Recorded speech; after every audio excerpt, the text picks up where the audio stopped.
was a big week for Alabama on the recruiting front, and they end it with a big kick.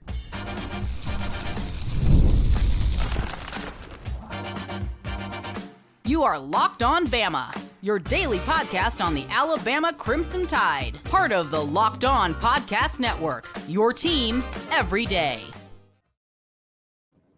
Hey, everybody, and welcome back into Locked On Bama, AHSA's radio network. Luke Robinson, that's me, and Bama Online's Jimmy Stein, that's him.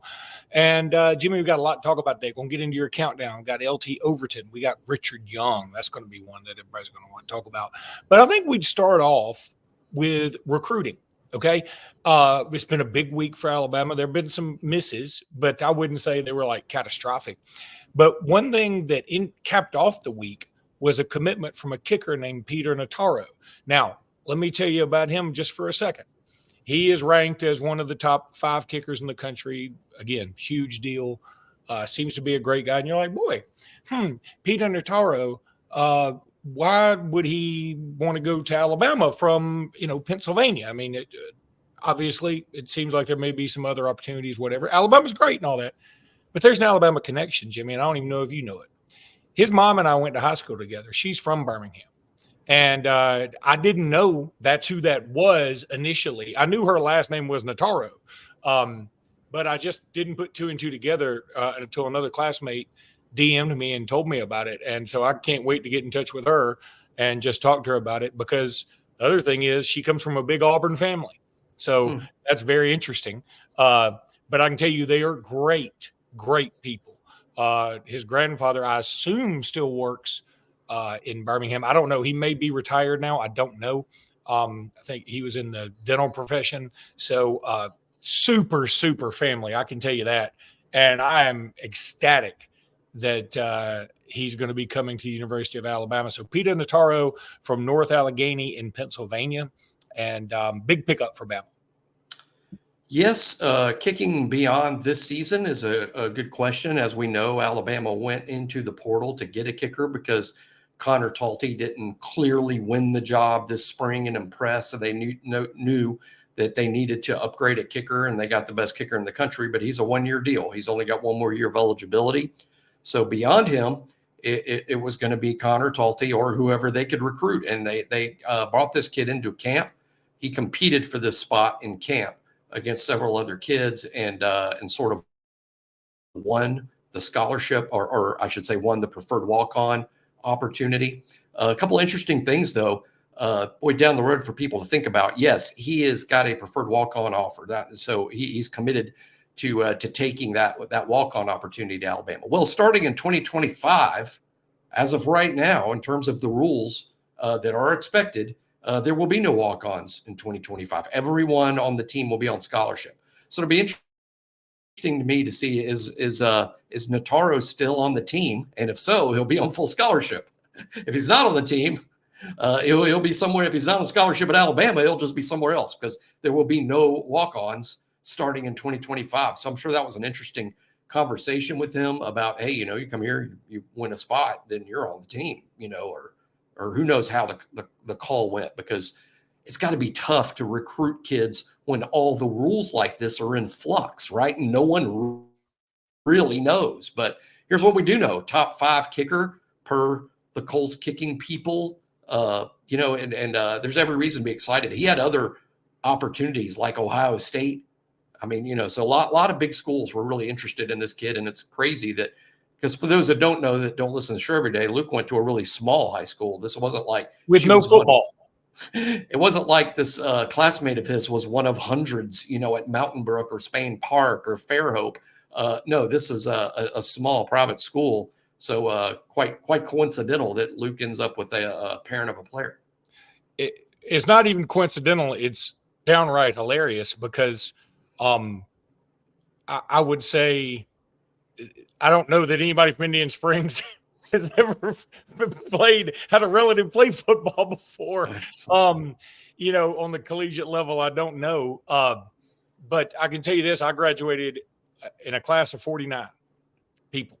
And we had about 250 people, 8th through 12th grade when I was there. Now, there may be more there now. I don't know. And I graduated 42nd out of 49, and I am dang proud of it. Let me tell you what, because we had some, you know how Alabama's got dudes on the football field? We had dudes in the classroom. I was not a dude. I was not even a preferred walk-on. I was in the No Child Left Behind program for Indian Spring. You were the child left behind. Yeah. No, they were like, look, we've got to get somebody with some dementia or brain damage in this so that we can maybe get some federal money. I don't know. Anyway, so wrapping that up, that's great. The kicker, and we keep saying top 5. He's actually top 4. He's rated as number 4 kicker in the country. Then let's see. So it was a big week for Bama. Otherwise, obviously, Justin Hill. We can't talk about that enough. We actually, had to on July 3rd, kind of in the shank of the evening for me, about 8:30, do our last podcast to talk about Justin Hill and how fantastic that was. So Alabama's just, again, had another fantastic week, and it could get even better very soon. There's Caleb Cunningham out there. There's AJ out there. There's Ty Haywood. You guys don't have announcement dates, though. Yeah, there's no announcement dates, I don't think, for any of those guys. They're just going to make their decision when they make it. They may have an announcement that they have an announcement, or they may just commit. It could happen today. It could happen sometime soon. This is what we're expecting at BOL. We've said BOL, our information is, or our prediction, I guess you could say, is that all 3 will make a decision by the end of this month. But it could also be tomorrow. Yeah, I was muted, but that's okay. Now, other big recruiting news, and I don't know if this affects Alabama or not. I could make a case it probably does. Dakarrion Moore, who is the wide receiver for Keelan Russell in Dallas, correct? Yep. Okay. He committed in somewhat of a surprise move. I guess it wasn't much of a surprise because Pete Thamel ruined it by, I think, losing track of the time zone and posting his commitment 2 hours before Dakarrion Moore wanted to commit. Recruiting sin. Yeah. Recruiting sin. I love Pete. I mean, I think Pete's great, and he is a pro. That was just an accident, but it just goes to show how it can happen to anybody. You got to be careful with that. I mean, it's just not. And again, it's just not cool for the kid. Yeah, it's not. And you could tell Moore was pretty PO'd about it. So anyway, he commits to Oregon and instead of Texas, which a lot of people, he was committed to LSU at one time. Then he decommits. Alabama was sort of hoping because of Keelan Russell that maybe they'd get in on him, but Alabama fans at least. But now he's at Oregon or committed to Oregon. So the way I wonder if this affects Bama is, will Texas turn up the heat on somebody like Lockett or some other receiver that Alabama's looking at? Right. I think that's a great question, and I've seen some reference to that as, oh boy, now they're really gonna focus on Lockett. My argument or my counter to that would be, I think they were focusing on Lockett before. I'm not sure they could recruit Lockett any harder than they were already recruiting Lockett now I guess some people think, well, now you freed up some NIL money that you could put in another pot, and maybe that's the case, but I don't really think that's how it works largely, particularly at a school like Texas. They're going to have an extremely competitive offer for Lockett no matter what happens. And personally, there's no way to really know this, Luke, but I think it's fair to say that if Lockett just wants the most NIL money possible, then it's probably not going to be Alabama. But most kids don't. We didn't talk about much here on the show, but On3 in Nashville hosts a seminar, a convention of elite prospects where all they do is discuss NIL. And those kids were given an anonymous survey about recruiting in NIL and how much money they were offered and all this. And a majority of the kids said that it's not about to them the biggest NIL offer. It was important, and they wanted to be treated fairly. But once they were treated fairly, it was about other things. Not every kid just wants the most money possible. Now, some kids do. There's no question that's true. But just don't assume every kid wants the most money possible. That the kids themselves have reported, even in an anonymous survey like that, that's not the case. Interesting. And I'll tell you what, I'm glad Dak Moore has moved on to Oregon just so Alabama don't have to play against him at either place. So kind of works out. Jimmy, when we come back, it's time to get back into your countdown with one Richard Young. Right now, though, I got to tell you about Gametime. Once again, I'm not going to use the live read notes they give me. I'm just going to do this on my own. Love Gametime. I've used it a gazillion times. Gazillion may be overstating, but who's counting? I love Gametime. I've used it a bunch for NBA, for World Series games, for other Major League Baseball games, for college football, college basketball, college baseball. I use it for college baseball. You can use it for concerts. You can use it for all kind of things. And what you want to do is go download the app. Just go to Gametime, anywhere you get your apps, and download the Gametime app. Use code LOCKEDONCollege for $20 off your first purchase. Terms do apply, but I'm telling you, it's the best app out there for getting your tickets. They've got price guarantees. You can see where your seat is going to be. It's awesome. You will absolutely love it. Go check out Gametime today and use code LOCKEDONCollege for $20 off that first order.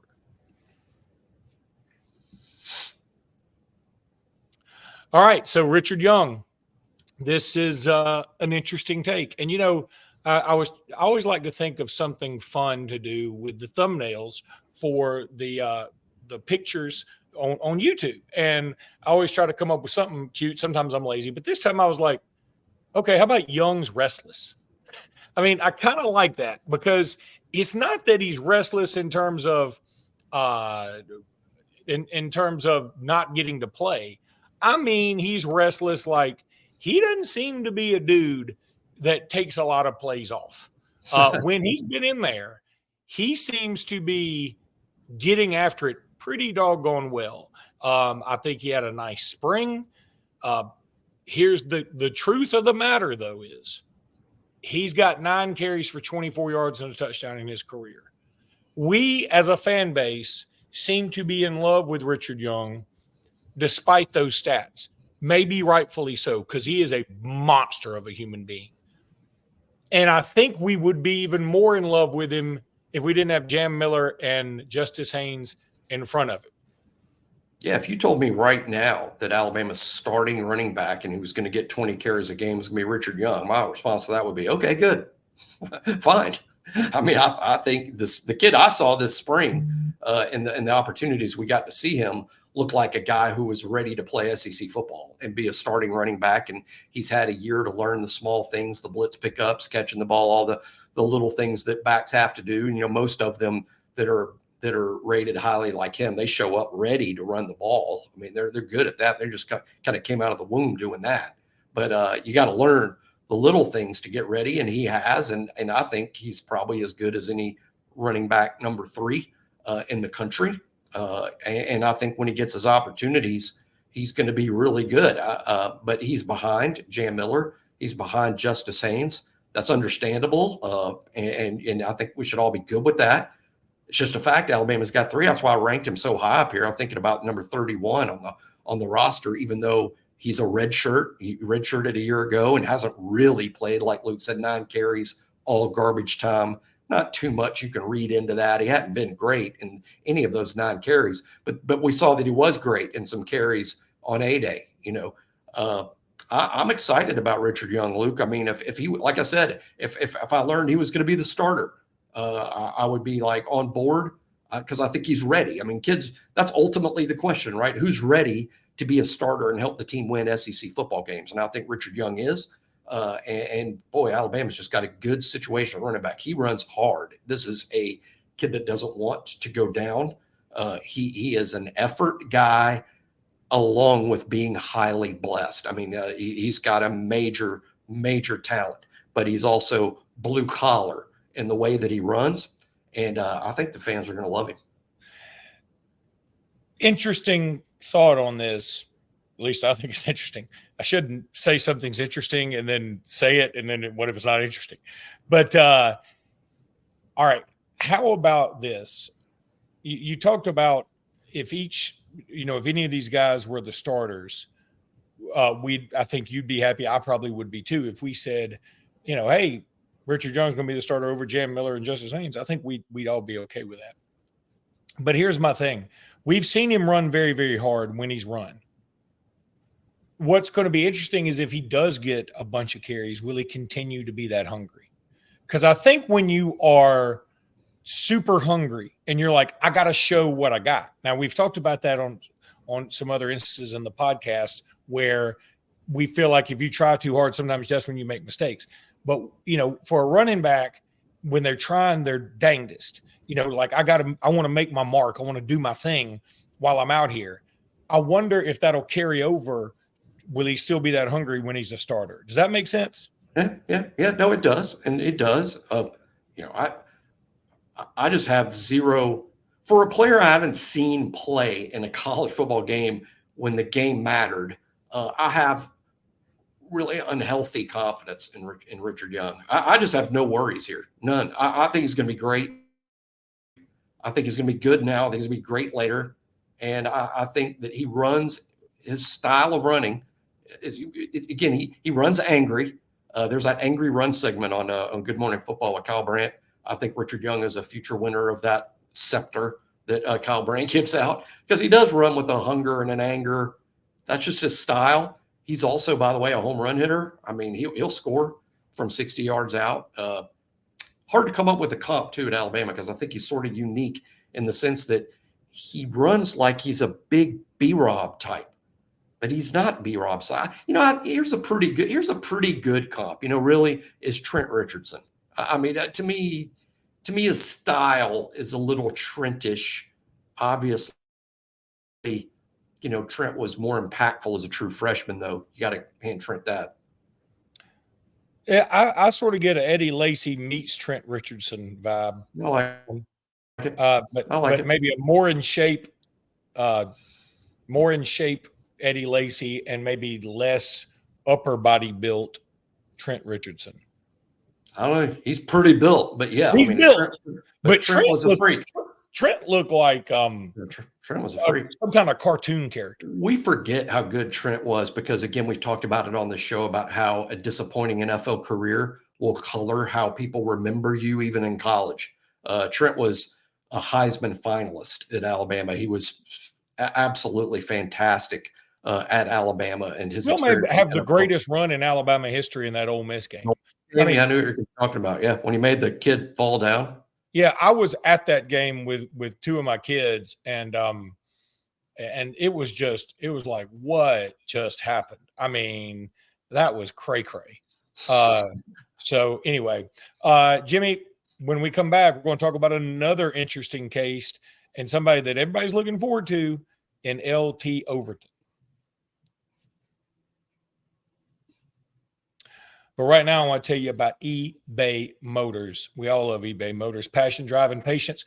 The formula for winning championships is also what keeps your ride or die alive. eBay Motors has everything you need to maintain your vehicle and level it up to peak performance. Superchargers, roof racks, exhaust kits, LED headlights. I don't know what most of those things are, but eBay Motors does. And they got more than that. Whether you're into speed, power, or style, eBay Motors has you covered. With over 122 million parts for your number one ride or die, you'll always find exactly what you're looking for. And with eBay's Guaranteed Fit, your part is guaranteed to fit your ride every time or your money back. Because with eBay Motors, you're burning rubber, you're not burning cash. With all the parts you need at the prices you want, it's easy to make your car the MVP and bring home some huge wins. Keep your ride or die alive at ebaymotors.com. Eligible items only, exclusions do apply. And eBay Guaranteed Fit, of course, is only available to U.S. customers. Okay, if we were unimpressed with Richard Young's stats to date, LT Overton's stats last year were 17 total tackles and only 6 solo. So he was a part-time starter. Yeah, he's a part. Now, I'm guessing, and I just don't remember. I'm looking at his stats here. He only played in 5 games. So banged up a little bit. And as my daughter calls me again, it's Jimmy, it's uncanny. So he only played in 5 games. I'm assuming he was injured because he only played in 5 games, like in the middle of the season too. But must have been banged up. His freshman year in 2022, he had 31 total tackles, 12 solo, 19 assists, obviously, if you can do math. Only 1 sack, though.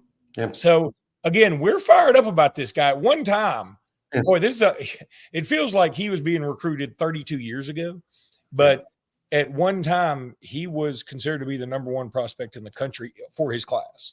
Yeah, and that's hard to forget, even though it was a while back. I mean, this is a true 5-star prospect.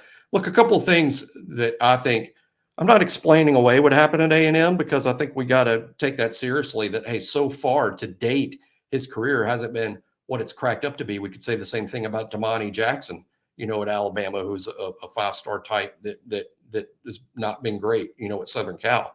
LT wasn't great at A&M. Now, was he not great because he's overrated? Okay, maybe so. But here's also some reasons. He probably should have redshirted. I mean, if you think about a reclassification and then the guy's going to play at the line of scrimmage, I mean, what 12th grader is ready to play at the line of scrimmage? I mean, he's a front 7 guy. He's not a wide receiver or even a quarterback. I mean, he's in there mixing it up with 300-pound grown men. So he probably should have redshirted, and that would have helped his development. But an even bigger issue at A&M to me, Luke, wasn't the coaching, wasn't Jimbo Fisher. It was the fact that he was playing a stand-up linebacker position, and he's too big and heavy and isn't properly framed for that. I know he wanted to play that, and heck, I want to be, a quarterback, but I'm not built to do that, at a high level. And LT Overton is just not built to play linebacker in the SEC. He's a down lineman.